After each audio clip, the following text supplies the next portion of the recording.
कुएं के इस पानी को आप देखिए, ये कोई सिंचाई के लिए इस्तेमाल होने वाला कुआं नहीं और ना ही कोई आम कुआं है। ये कुआं पाटपानी गांव के लोगों की रोजमर्रा की संघर्ष की कहानी है। गांव में मौजूद ये कुआं गंदे काई लगे और बदबूदार पानी से भरा है। पानी में तरह तरह के कीड़े मकोड़े नजर आ रहे हैं, लेकिन फिर भी यहाँ के लोग इस पानी को पीने और खाना बनाने के लिए इस्तेमाल करने के लिए मजबूर हैं। सरकार पीने का पानी गांव-गांव तक पहुंचाने के लिए करोड़ों रुपए खर्च करती है ताकि लोगों को साफ पीने का पानी मिल सके, लेकिन छत्तीसगढ़ का एक ऐसा इलाका भी है जहां लोग यही बदबूदार पानी रोजाना पी रहे हैं। वही फाट पानी की बात करें तो फाट पानी में पानी की काफी समस्या है। मैं आपको दिखाना चाहूंगी कि यहाँ के लोग किस तरह का कैसी जगह का पानी पीने के लिए मजबूर हो रहे हैं। जैसा कि आप देख रहे हैं, इसी कुआं का पानी यहाँ के लोग पीते हैं। कितना मटमैला है, कितना गंदा है और किस प्रकार कीड़े मकोड़े होंगे, लेकिन यहाँ के लोग इसी पानी को पीते हैं। छोटे छोटे बच्चे हैं, बीमार पड़ सकते हैं, लेकिन यहाँ के लोगों को देखने वाला कोई नहीं है। यहाँ पे पानी की सुविधा नहीं है, यहाँ के लोग काफी परेशान हैं। एमसीबी जिले के पाटपानी गांव की महिलाएं हर दिन इसी तरह घंटों लाइन में खड़ी होकर अपने घरों के लिए पानी जुटाने निकलती हैं। यहाँ पानी कोई सुविधा नहीं बल्कि रोज का संघर्ष है। सुबह से ही महिलाएं और बुजुर्ग बर्तन लेकर निकल पड़ते हैं, कभी आधा किलोमीटर तो कभी 1 किलोमीटर दूर। गर्मी में, ठंड में और बीमार हालत में भी पानी लाना यहाँ मजबूरी है। कि हमारे यहाँ फाट पानी में पानी नहीं है, ना रोड है। पानी का तो इतना समस्या है कि पानी ही नहीं मिल रहा है। अभी 2 महीने में पानी रुकेगा, इसके बाद 1 किलोमीटर जाना पड़ता है पानी ले हम लोग को। पानी में मिट्टी है, काई जमी हुई है और तेज बदबू आ रही है। यही पानी बच्चों को पिलाया जाता है, यही खाना पकाने में इस्तेमाल होता है और यही बीमारियों की जड़ बन चुका है। हम लोग दूर से आते हैं पानी लेने के, कुआं खराब पानी पिलाते हैं छोटा छोटा बच्चों को, और रोड खराब है, बच्चा बीमार पड़ जाते हैं। तो यहाँ ये 107 आने में दिक्कत पड़ता है, हमको ढोक ले जाना पड़ता है हॉस्पिटल मनिंद्रगढ़। ये बहुत परेशानी है। दूषित पानी की वजह से लोग बीमार पड़ रहे हैं, लेकिन इस गांव के आसपास ना तो स्वास्थ्य जांच की व्यवस्था है, ना कोई जल परीक्षण की व्यवस्था है और ना ही कोई स्थायी समाधान है। गर्मी आते ही कुआं सूखने लगता है और तब हालात और भी बदतर हो जाते हैं। बहुत समस्या है मैडम, यहाँ अभी तो बहुत मिल रहा है, जब आए गर्मी ना तो यहाँ पानी पीने के लिए भी नहीं मिलता है। पानी के साथ साथ पाटपानी की सड़क भी उतनी ही बदहाल है। गांव को जोड़ने वाली मुख्य सड़क गड्ढों से भरी हुई है। बरसात में ये रास्ता कीचड़ और दलदल बन जाता है और गांव लगभग कट जाता है। बीमार मरीज हो या बच्चे स्कूल जाने वाले, सबको इसी टूटी सड़क से गुजरना पड़ता है। तो ढोड़ा गड़ई हमें काफी रोज डेली आने जाने में काफी परेशानी होती होगी। परेशानी है। क्या चाहते हैं आप? ये हम पानी लेना चाहते हैं कहाँ से। गांव वालों ने पानी और सड़क को लेकर प्रशासन से कई बार शिकायत भी की है, लेकिन हालात फिर भी जस के तस बने हुए हैं। गांव वालों का कहना है कि ना प्रशासन ना ही कोई विधायक इस गांव के हालात जानने आता है। आप लोगों ने इसकी शिकायत कहीं नहीं की? बहुत शिकायत कर चुके हैं। कोई कभी आया दिखने के लिए? विधायक कोई नहीं, ना विधायक, ना सरपंच, ना सचिव हमारे यहाँ की कोई नहीं देते हैं ध्यान। गांव के सैकड़ों लोग हर दिन इसी उम्मीद में जी रहे हैं कि शायद कभी उनकी भी सुनवाई होगी।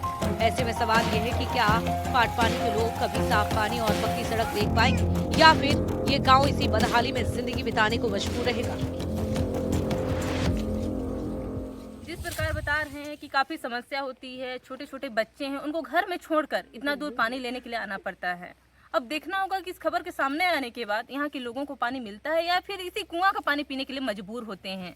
एनडीटीवी के लिए एमसीबी से फरीदा भगत की रिपोर्ट। सिवनी जिले की लखना दौन मंडला सड़क अब सिर्फ यात्रा का रास्ता नहीं रही, बल्कि खतरे की पट्टी भी बन गई है। हर कुछ मीटर पर गहरे गड्ढे हैं और उन गड्ढों के बीच अचानक बने स्पीड ब्रेकर सड़क हादसों को आमंत्रण दे रहे हैं। ये सड़क न केवल नर्मदा परिक्रमा मार्ग है, बल्कि छत्तीसगढ़ का जोड़ने वाला अहम रास्ता भी है। लेकिन इस सड़क पर 2 टोल प्लाजा है। यहाँ टैक्स वसूली तो पूरी हो रही है, लेकिन सड़क की हालत बदहाल है और खतरनाक बनी हुई है। रिपोर्ट देखिए। ये सड़क नहीं, खतरे की पट्टी है। जी हाँ, खतरे की पट्टी, क्योंकि इस सड़क पर कुछ मीटर पर गहरे गड्ढे हैं और उन्हीं गड्ढों के बीच अचानक बने स्पीड ब्रेकर जो अपने आप सड़क हादसों को आमंत्रण देता नजर आता है। तस्वीरें सिवनी के लखना दौन से मंडला को जोड़ने वाली एमपीआरडीसी की सड़क की, जहां सफर करना हर पल जान जोखिम में डालने के जैसा है। ये सड़क नर्मदा परिक्रमा मार्ग भी है और छत्तीसगढ़ को जोड़ने वाला एक अहम रास्ता भी है। इस 100 किलोमीटर लंबी सड़क पर MPRDC के 2 टोल प्लाजा हैं, जहां वाहन चालकों से पूरा टैक्स वसूला जाता है और उन टैक्स के बदले लोगों को मिलती है गड्ढों और ब्रेकर से भरी मौत की सड़क। मध्य प्रदेश शासन लगातार रोड पर काम कर रही है। MPRDC की रोड हमेशा अपनी रोड पर दावा करती है, लेकिन लखनादौन से मंडला 100 किलोमीटर की जो रोड है, यहाँ पर 2 टोल हैं और दोनों टोलों पर वाहनों का रुपए लिया जाता है। लेकिन इस रोड पर गड्ढे हैं, गड्ढों पर ब्रेकर है, तो लगातार हादसे होते हैं और लोग परेशान। हम यहाँ राहगीरों से जानते हैं कि किस तरह से यहाँ पर परेशानी होती है और किस तरह से यहाँ पर जो है दुर्घटनाएं लगातार होती हैं।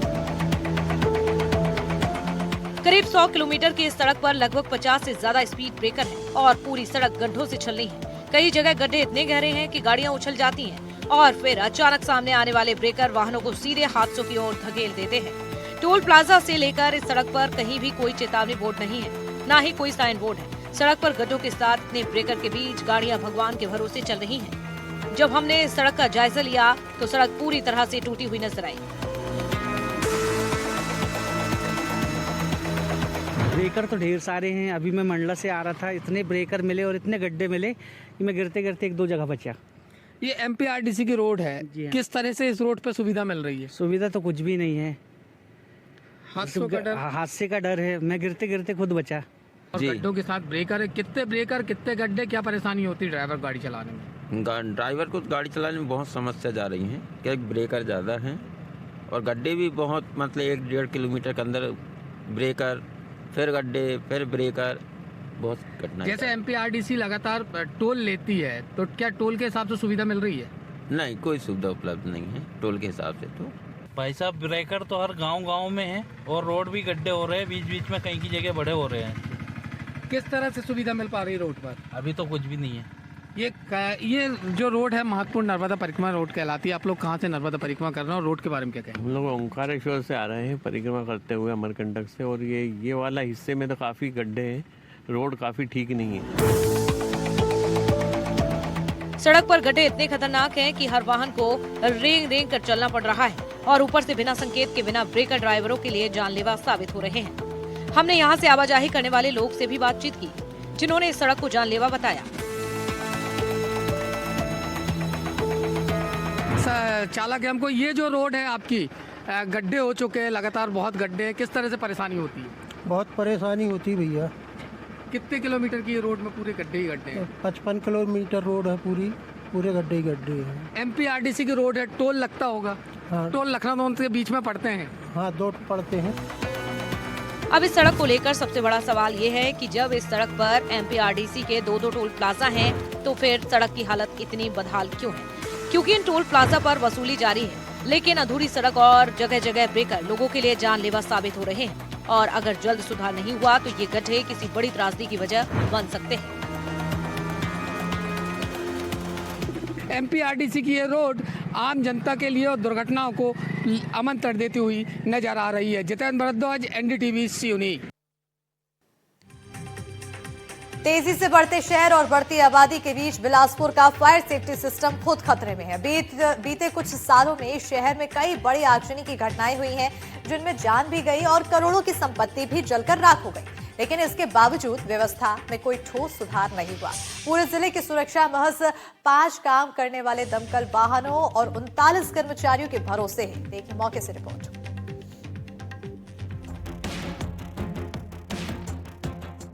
लपटें, धुआं और डरते लोग। बिलासपुर के ये दृश्य केवल पुराने हादसों की याद नहीं है, ये चेतावनी है कि शहर का फायर सेफ्टी सिस्टम अब भी खतरनाक रूप में कमजोर है। बीते कुछ वर्षों में शहर में कई बड़ी आगजनी हुई, जिसमें जनहानि और करोड़ों का नुकसान हुआ, लेकिन इसके बावजूद व्यवस्था में कोई ठोस सुधार नहीं हुआ। तेजी से होते विकास और बढ़ते उद्योग के साथ बड़ी बड़ी बिल्डिंगें बिलासपुर में शहर के बढ़ते नक्शे के साथ फायर सिस्टम पिछड़ गया है। शहर की आबादी करीब 18 लाख है, लेकिन इस 18 लाख की आबादी वाले शहर में केवल 9 दमकल वाहन हैं, जिनमें से चलने लायक सिर्फ 5 है। पूरा शहर केवल 39 कर्मचारियों के भरोसे है, जो किसी बड़े हादसे के लिए पर्याप्त नहीं है।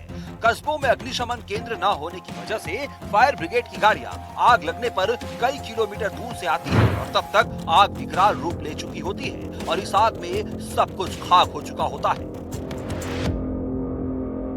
बढ़ता शहर, ऊंची इमारतें, भीड़ भाड़ वाले बाजार और फैलता उद्योग, लेकिन इसी विकास के बीच एक खतरा लगातार शहर पर मंडरा रहा है, जो है आग का खतरा। बीते कुछ वर्षों में बिलासपुर में कई आगजनी की घटनाएं हुई है, जनहानि हुई, करोड़ों की संपत्ति जो है जलकर खाक हो गई, लेकिन इसके बावजूद फायर सेफ्टी सिस्टम आज भी बदहाल है। जिले में अग्निशमन की जिम्मेदारी होम गार्ड्स विभाग के पास है, लेकिन संसाधन बेहद सीमित है। इस जिले में कुल 9 दमकल वाहन हैं, जिसमें से सिर्फ 5 ही इस्तेमाल के लायक हैं, बाकी 4 जो है वो कंडम स्थिति में है। महज 39 कर्मचारियों के भरोसे 18 लाख की आबादी वाला यह जिला जो है वो अकेले ऐसे में ही चल रहा है। हालात ऐसे हैं कि कई बार जब दमकल पहुंचती है तब तक के जो आग है वो सब कुछ तबाह कर चुकी होती है। लगातार होती घटनाएं और दमकल विभाग की ऐसी दयनीय स्थिति यहाँ के लोगों के लिए न सिर्फ डर पैदा करती है, बल्कि आगे आने वाली घटनाओं को लेकर भी एक सच्चाई की तस्वीर दिखाती है। स्थानीय लोगों का कहना है कि एक तो दमकल विभाग देरी से पहुँचता है और उस पर भी उनके पास साधन की बेहद कमी होती है। जिले में आप देख रहे हैं आबादी कितनी बढ़ गई है, उस हिसाब से न वहाँ कर्मचारी हैं न अच्छी दमकलें हैं। 2 दमकलें तो एयरपोर्ट के लिए हैं, 2 दमकलें यहाँ के लिए हैं और उतने में इतने सुरक्षा पे पूरा अपन फोकस नहीं कर सकते। तो दमकल भी बढ़ानी चाहिए और कर्मचारी भी। और फिलहाल जो 2 दमकलों की तो हालत इतनी बुरी है कि वो किसी काम के लायक ही नहीं है। बिलासपुर में जो वर्तमान में फायर ब्रिगेड की स्थिति है बहुत ही दयनीय है। उनको गाड़ी खड़ी करने के लिए वहाँ जगह नहीं है, गाड़ियाँ हैं तो भी पुरानी हो गई हैं। समय में कहीं आगजनी होती है, अगर गाड़ी पहुँचती भी है तो कर्मी जो हैं आग बुझाने वाले उतना प्रशिक्षित नहीं है, न उनके पास ड्रेस रहती है, न कोई ऐसा साधन रहता है कि तुरंत आग पर काबू पाया जा सके। अग्निशमन की इस कमजोरी ने सिर्फ वित्तीय नुकसान नहीं बढ़ाया, बल्कि लोगों का विश्वास और सुरक्षा का भरोसा भी हिला दिया। व्यापारियों में भी डर का माहौल है। उनका कहना है कि यहाँ मार्केट काफी बड़े एरिया में फैला हुआ है और यहाँ आग लगने पर उसके विकराल रूप ले लेने का हमेशा डर रहता है। ऐसे में यहाँ एक फायर स्टेशन की व्यवस्था होनी चाहिए। न उनके पास ड्रेस रहती है, न कोई ऐसा साधन रहता है कि तुरंत आग पर काबू पाया जा सके। हम लोग भी सामान्य नागरिक हैं, मगर जहाँ आगजनी होती है पहुँचने के बाद पता चलता है कि पानी तो चला रहे हैं मगर पाइप फटी हुई है, चढ़ने के लिए सीढ़ी नहीं है। ऐसी दुर्दशा देख के हमको तरस आता है। अभी जो स्थिति है वर्तमान में, दमकलों की संख्या बहुत कम है। जिले में आप देख रहे हैं आबादी कितनी बढ़ गई है, उस हिसाब से न वहाँ कर्मचारी हैं न अच्छी दमकलें हैं। 2 दमकलें तो एयरपोर्ट के लिए हैं, 2 दमकलें यहाँ के लिए हैं और उतने में इतने सुरक्षा पे पूरा अपन फोकस नहीं कर सकते। तो दमकल भी बढ़ानी चाहिए और कर्मचारी भी। और फिलहाल जो 2 दमकलों की तो हालत इतनी बुरी है कि वो किसी काम के लायक ही नहीं है। तो ये जरूर प्रशासन को ध्यान देना चाहिए, क्योंकि यहाँ पर फंड की कमी है नहीं। नागरिक सुरक्षा चाहता है अपनी, क्योंकि उसको व्यापार भी करना है और घर को भी देखना है। तो आप अच्छी दमकलों की व्यवस्था जरूर करें।